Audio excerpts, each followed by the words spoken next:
এদিকে রাতেও চলছে শিক্ষার্থীদের ভয়াবহ অ্যাকশন। রীতিমতো শেখ হাসিনার মতো কপাল পড়তে যাচ্ছে ডক্টর ইউনূসেরও। বুয়েট শিক্ষার্থীদের হাতেই পতন হতে যাচ্ছে এই সরকারের। ছাত্রদের আন্দোলনকে পুঁজি করে আওয়ামী লীগের ভয়ানক চক্রান্ত সফল। বড় কিছু ঘটানোর সম্ভাবনা, সতর্ক অবস্থানে রয়েছে পুলিশ এবং সেনাবাহিনী।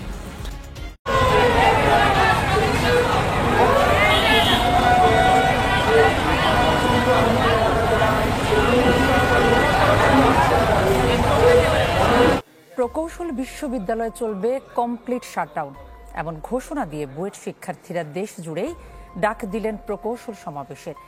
এছাড়া ঘোষণা দেন জাতীয় সমাবেশেরও। পুলিশি হামলার প্রতিবাদে দর্শক, শিক্ষার্থী সমাজ ভালোর ভালো, খারাপের খারাপ। দর্শক, যতটা ভালো শিক্ষার্থীদের মনে করেন ততটা ভালো না। এবার ডক্টর ইউনূসের কপাল কিন্তু সম্পূর্ণভাবে পড়ে গেল। শিক্ষার্থীদের যৌক্তিক দাবি এখনো পর্যন্ত মেনে না নেওয়ায় সন্ধ্যার পরেই কঠিন অ্যাকশনে নেমেছে তারা। মৎস্য ভবন ঘিরে রীতিমতো কঠিন অ্যাকশন চালাচ্ছে। বিজিবি, সেনাবাহিনীর গাড়ি পর্যন্ত তারা ঠেকিয়ে দিচ্ছে।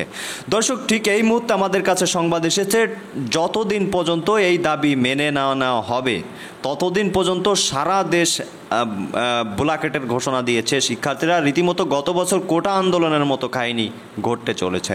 দর্শক, কথা না বাড়িয়ে চলুন এই মুহূর্তে পাওয়া সবথেকে গরম ব্রেকিং নিউজ দেখে আসে এবং এই মুহূর্তে পাওয়া সেই ভিডিওটি দেখে আছে যেখানে বিজিবির গাড়ি পর্যন্ত তারা ঠেকিয়ে দিয়েছে। আশা করি সঙ্গেই থাকবেন। আর হ্যাঁ, পরবর্তী আপডেট আসতেছে খুব তাড়াতাড়ি। চ্যানেলটি সাবস্ক্রাইব করে রাখবেন।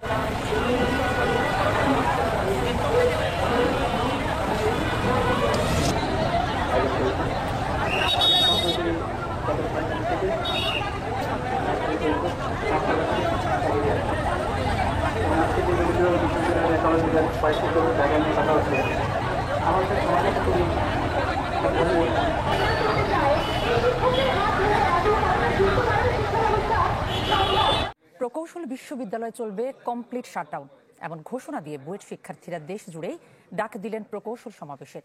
এছাড়া ঘোষণা দেন জাতীয় সমাবেশেরও। পুলিশি হামলার প্রতিবাদে এই দিন বিক্ষোভ হয় বিভিন্ন জেলায়। ৩ দফা দাবিতে প্রকৌশল বিশ্ববিদ্যালয়ের শিক্ষার্থীদের আন্দোলন চলমান। ক্লাস পরীক্ষা বর্জন সহ শিক্ষাঙ্গনে কমপ্লিট শাটডাউন। বৃহস্পতিবার সন্ধ্যায় গণমাধ্যমে নিজেদের অবস্থান তুলে ধরে ঘোষণা করেন পরবর্তী কর্মসূচি। এখনো উদ্যোগ দৃশ্যমান নয় অভিযোগ করে শিক্ষার্থীরা ডাক দেন সব বিভাগে প্রকৌশল সমাবেশের। পরবর্তী নির্দেশনা না দেওয়া পর্যন্ত কমপ্লিট শাটডাউনও বলবৎ থাকবে। আমাদেরকে যদিও কমিটমেন্ট দেওয়া হয়েছিল গতকালকেও, সেটার আজকেও কিন্তু কোনো আমরা কোনো বাস্তবায়ন পাইনি।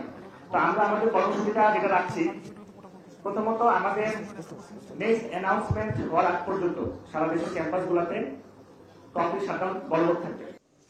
এদিকে দুপুরে বৈঠকে বসে বিএসসি ডিগ্রিধারী ও ডিপ্লোমাধারীদের দাবিগুলোর যৌক্তিকতা পরীক্ষা নিরীক্ষা করে সুপারিশ দিতে গঠিত কমিটি বৈঠক। দর্শক, স্বাগত জানাচ্ছি গুরুত্বপূর্ণ একটা নিউজে। বুয়েট শিক্ষার্থীদের হাতেই কি ডক্টর ইউনূসের পতন হতে যাচ্ছে?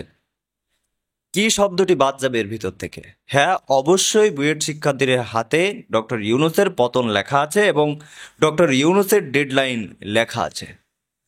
দর্শক, কথাগুলো শুনে অবাক হওয়ার মতো কিছু নেই। গত 1 বছর আগে যেটা আমরা দেখেছিলাম, সামান্য কোটা আন্দোলনকে কেন্দ্র করে নিয়ে শিক্ষার্থীরা সেই আন্দোলনকে ভাসাইতে ঠেলতে কিন্তু 1 দফা পর্যন্ত নিয়ে গিয়েছিল। দর্শক, এখন প্রশ্ন, ডক্টর ইউনূস কেন শিক্ষার্থীদের দাবি মেনে নিচ্ছে না?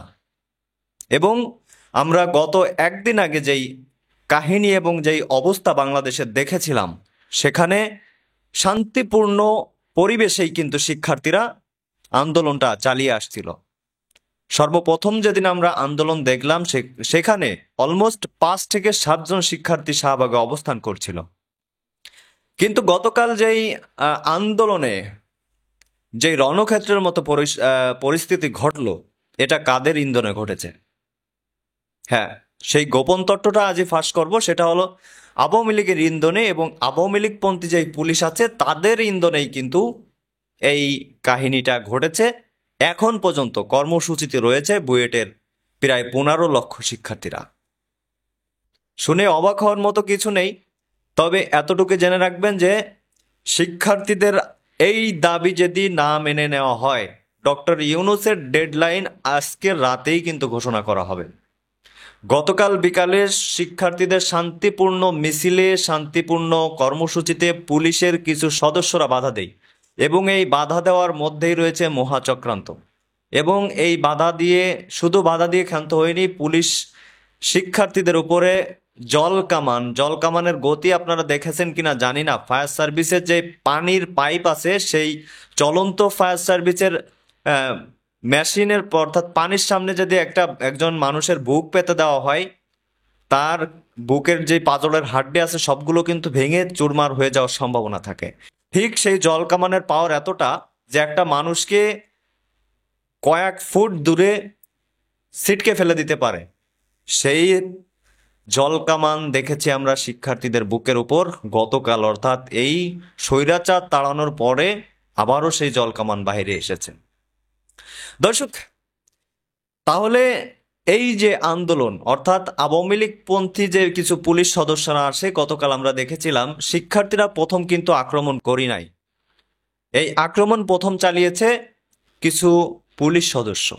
তারা জানতো যদি আমরা এখন আক্রমণ চালাই কিংবা শিক্ষার্থীদের উপর হামলা চালাই, এই শিক্ষার্থীরা বাধ্য হয়ে যে কোনো কঠিন পদক্ষেপে যাবে এবং কঠিন কর্মসূচির ঘোষণা দিয়ে এবং একের পর এক লাগাতার কর্মসূচি দিতে থাকবেন। ঠিক গত বছরের মতো, গত বছর যখন সামান্য কোটা আন্দোলনকে কেন্দ্র করে নিয়ে সামান্য কিছু হালকার পথ দিয়ে যাচ্ছিল, তখন একের পর এক পুলিশ লেগে পড়ে শিক্ষার্থীদের মারলো। যখন শিক্ষার্থীদের মধ্য থেকে উল্লেখযোগ্য আবু সাইদ মুগ্ধ সহ অনেকেই নিহত হলো, তখন কিন্তু বিভিন্ন রাজনৈতিক দল থেকে শিক্ষার্থীদের বা তাদের সমন্বয়ক বানানো হয়েছিল, তাদের কিন্তু ভিতরে মধু ঢেলে দেওয়া হয় বা আগুনে ঘি ঢেলে দেওয়া হয় যে তোমাদের যখন শিক্ষার্থীদের মেরে ফেলা হচ্ছে, তাহলে তোমরা কেন এই স্বৈরাচারকে আর ক্ষমতায় রাখবা। তখনই কিন্তু এক দফার ঘোষণা আসে এবং শেখ হাসিনা পালিয়ে যায় এবং আরো বিভিন্ন রকম আপনারা কিন্তু জানেন। তবে এইবার যে অবস্থাটা ঘটতে চলেছে, মানুষ বিশ্লেষণ করে, বিভিন্ন জ্ঞানীগুণী মানুষ বিশ্লেষণ করে যেটা সোশ্যাল মিডিয়াতে দিচ্ছে, সেটা হলো এই যে বুয়েট শিক্ষার্থীদের যেই অবস্থাটা, সেটা কিন্তু আস্তে আস্তে গত বছরের নিয়মেই হয়ে যাচ্ছে। এই 5 দিন লাগাতার কর্মসূচি গতকাল থেকে কিন্তু ভয়ানক হয়ে উঠেছে।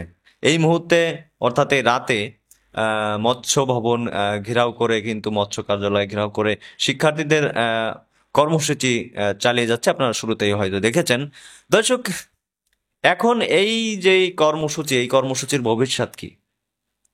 দুইটা ভবিষ্যৎ। একটা হলো, মনে করেন যদি শিক্ষার্থীদের দাবি মেনে নেই, তাহলে ডক্টর ইউনূস জিতে গেল কিংবা তিনি আর কয়েকটা দিন ক্ষমতায় থাকতে পারলেন, সসম্মানে বিদায় নিতে পারবেন। যদি মনে করেন এই দাবি না মেনে নেওয়া হয়, এখনো কিন্তু আহতর ঘটনা ঘটেছে, নিহতর ঘটনা কিন্তু এখনো ঘটেনি। তবে এই দাবি যদি না মেনে নেয়, তাহলে একের পর এক নিহতের সংখ্যা বাড়বে। পুলিশ ইচ্ছা করেই এমনটা ঘটাবে, কিছু কিছু পুলিশ সদস্য যারা নাকি দেশে একটা অরাজকতা তৈরি করতে চায়, আমরা অনেক আগে থেকে দেখছি। তার মধ্য দিয়ে ডক্টর ইউনূস যে কোনো কায়দায় তিনার বিদায় ঘটানো হবে ডক্টর ইউনূসের। দর্শক, এই ষড়যন্ত্রের শেষ কোথায় জানি না, তবে এবার কিছু একটা হবে। তো দর্শক, দেখছিলেন খুব গুরুত্বপূর্ণ প্রতিবেদন। এতক্ষণ আমাদের সাথে থাকার জন্য ধন্যবাদ জানাচ্ছি। দেখছিলেন খুবই গুরুত্বপূর্ণ একটি আলোচনা। দর্শক, এখন যেই কথাগুলো এতক্ষণ শুনলেন, এর সাথে আপনারা কতটা হ্যাঁ বলতেছেন বা সহমত পোষণ করতেছেন যে ডক্টর ইউনূস যদি এদের দাবি না মেনে নেয়, তাহলে কিন্তু এর ভিতর আওয়ামী লীগ সহ বিভিন্ন দল কিন্তু ঢুকে আসবে যে ডক্টর ইউনূসকে তাড়ানোর জন্য। আপনার কি মনে হয় যে শিক্ষার্থীরা যেই আন্দোলনে নেমেছে সেটা একেবারে যৌক্তিক, এটা মেনে নেওয়া উচিত? আপনার কি মনে হয়? আর হ্যাঁ, আপনি কি চান যে এই দাবি শিক্ষার্থীরা চালিয়ে যাক যতদিন পর্যন্ত সরকারি পক্ষ থেকে এটা না মেনে নেওয়া হয়? গতকাল কিন্তু বইটাকে বসেছিল, মেনে নেয়নি, ফলাফল শূন্য। দর্শক, আজকে রাতে কিছু একটা হতে পারে। পরবর্তী আপডেট আসতেছে খুব দ্রুত, তাই চ্যানেলটি সাবস্ক্রাইব করে রাখুন। ধন্যবাদ এতক্ষণ সাথে থাকার জন্য।